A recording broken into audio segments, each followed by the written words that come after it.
भिवानी के भीम स्टेडियम में शनिवार को 68वीं राष्ट्रीय स्कूली अंडर 19 कबड्डी प्रतियोगिता शुरू हुई। इस अवसर पर सांसद धर्मवीर मुख्य अतिथि थे। उन्होंने कुश्ती प्रतियोगिता के शुभारंभ की घोषणा की। इस अवसर पर सांसद धर्मवीर ने शिक्षा विभाग के अधिकारियों को आड़े हाथ लिया। उन्होंने कहा कि दक्षिण पूर्वी क्षेत्रों में सर्दी ना के बराबर होती है, इस कारण दक्षिण के खिलाड़ियों को परेशानी हो सकती है। सर्दी के मौसम में पर्याप्त व्यवस्था होनी बेहद ज़रूरी थी।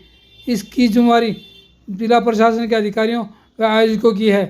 उन्होंने कहा कि कबड्डी प्रतियोगिता में भाग ले रहे 30 राज्यों के लड़का लड़की अच्छा संदेश लेकर जाएं और सकारात्मक सोच के साथ हमारे प्रदेश की वाहवाही करें। इसके लिए सभी प्रकार के प्रयास होने जरूरी हैं।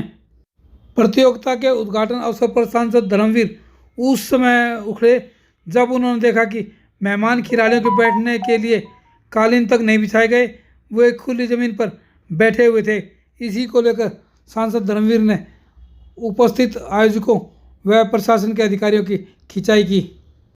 इस मौके पर भिवानी के विधायक घनश्याम सराफ ने कहा कि भीम स्टेडियम के हर मैदान पर प्रकाश व्यवस्था की जाएगी ताकि रात के समय भी खिलाड़ी बेझिझक अभ्यास कर सकें।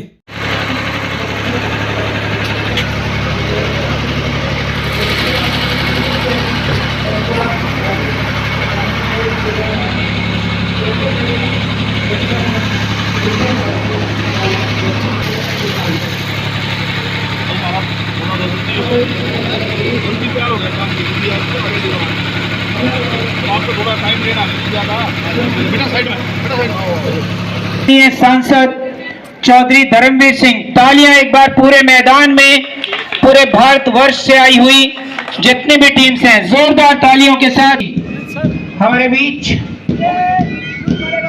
बैंड की मीठी मीठी दोनों के स्वागत, जिसके बारे में कहा जाता है कि जिस दूध दही का खाना वो से हमारा हरियाणा। वेरी गुड, जोरदार तालियां। देखिए, आप कुछ ही पलों के बाद देखेंगे एक झलक हमारे उस प्रदेश की जिसकी पावन जिला शिक्षा अधिकारी श्रीमती संतोष नागर जी, सभी अधिकारीगण से मेरा निवेदन, एक बार जोरदार तालियां, पूरे मैदान से तालियां आनी चाहिए। बहुत ही सुंदर बैलून्स संदेश देंगे आप सभी के राज्यों में पहुंचकर। 59 टीमें हैं, ऑफिशियल्स जितने भी हैं टीम के साथ, ये अपनी टीम के पीछे खड़े हो। और अर्पिता, हम सभी को शपथ के नाम से जो जाने जाते हैं, और ये टीम हमारी छोटी काशी भिवानी में आपका बहुत बहुत स्वागत और वेलकम। नेक्स्ट वन इज के जुनून को और सलामी मंच से सलामी लेते हुए आज के मुख्य अतिथि के रूप में चौधरी, आप सभी को हरियाणा की इस धरती से राम राम। मनोज दीपक कुमार प्रसिद्ध हैं, कबड्डी के रीडिंग में माहिर हैं और स्तर पर भी, और आपके सभी अंदाज आज इस हमारे हरियाणा के ये बच्चे और मध्य प्रदेश की टीम जो जनजाति के लिए जानी जाती है, और बहुत सारे खिलाड़ी यहाँ भी विभिन्न क्षेत्रों से निकले हैं। बेटियां, सानिध्य मुख्य अतिथि के रूप में चौधरी धर्मवीर सिंह जी का हमें मिल रहा है।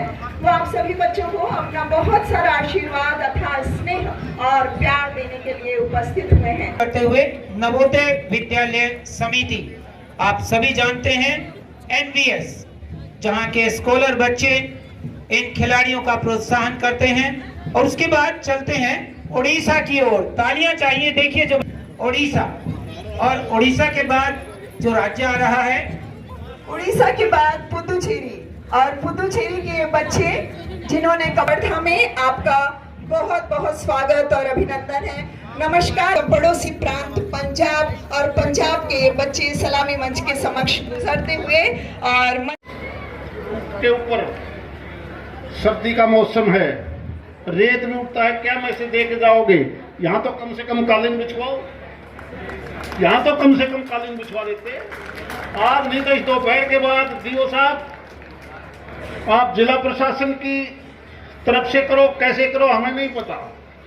दूसरा, उत्तरी भारत ठंडा है, दिसंबर का महीना है, हमें तो ठंड की आदत पड़ चुकी है, लेकिन हमारे बहुत से बच्चे दक्षिण भारत से आए हुए हैं, वहाँ सर्दी देखते नहीं है बच्चे, कहीं किसी को सर्दी ना लग जाए इसलिए ठहरने के लिए वो हॉस्टल जो भी आपने दिए हैं उनके कपड़े गर्म हैं कि नहीं हैं, ये जिम्मेवारी 100% आपकी हो।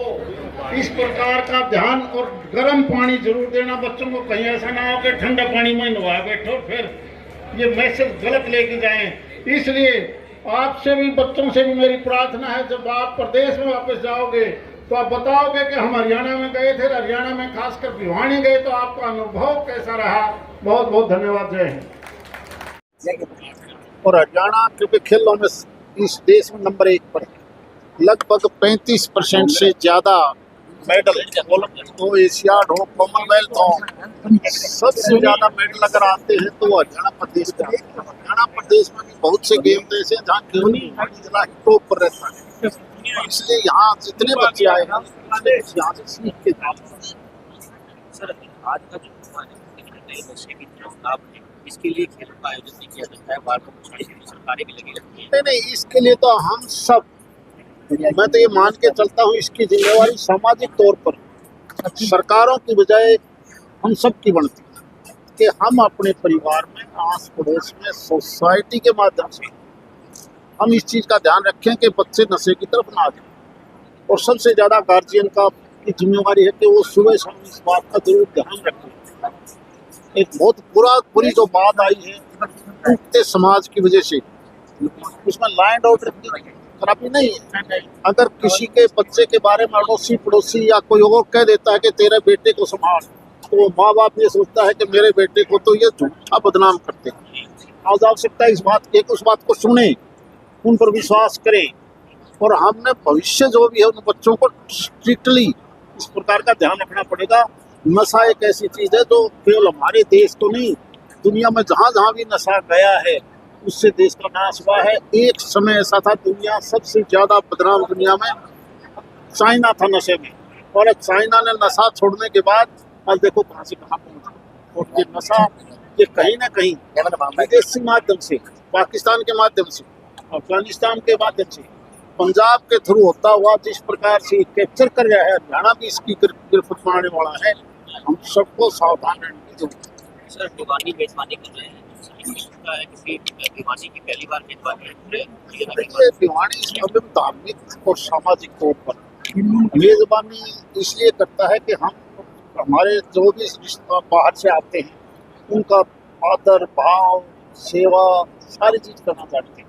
न केवल सरकारी तौर पर बल्कि गैर सरकारी तौर पर भी जो अलग अलग ऑर्गेनाइजेशन हैं, सोसाइटीज हैं, वो भी पूरा आदर करते हैं। इसलिए मुझे लगता है कि किसी प्रकार की कोई समस्या इस शहर में नहीं रही।